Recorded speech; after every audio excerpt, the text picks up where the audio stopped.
What kind of peace will come to South Vietnam? How long will it last? How long will it take the communists to recapture politically all they have lost in the fighting of the war?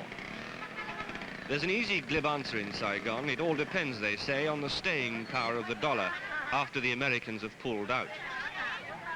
President Chu, these people and their country's economy will depend on the dollar as much in peacetime as they did in the war.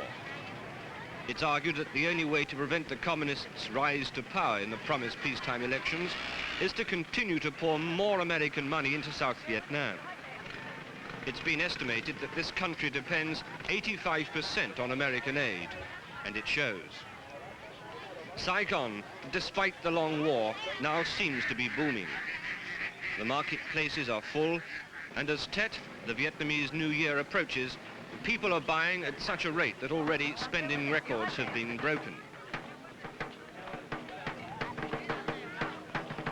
So an improved standard of living dependent on increased American aid. As one American advisor said, we've made the towns and cities safe from communism. He meant, of course, the dollar, and he may be right. But the biggest risk to peace is in the countryside where the war is. This is a Michelin rubber plantation 40 miles northwest of Saigon. The area is dominated by the communists, and these people running from one village to the safety of another represents the other South Vietnam. They, like us that morning, had been caught in between fire as the North Vietnamese were trying to hit with rockets a bridge connecting the South Vietnamese fire post to their main supply route to Saigon.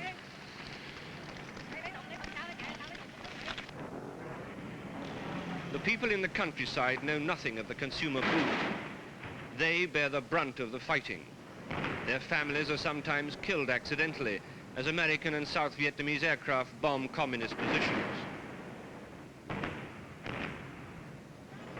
They have spent most of their lives as refugees, a great deal of the time living in what the military call free fire zones, an area where no civilian authority is needed before an artillery or air bombardment is launched.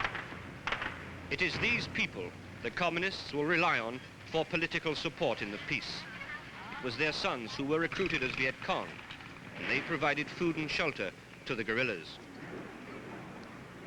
As the wounded of this fight waited in the dust and sun to be airlifted out to a hospital in Saigon, what was left of their company were taken by helicopter to new combat positions on the other side of the plantation 6 miles away.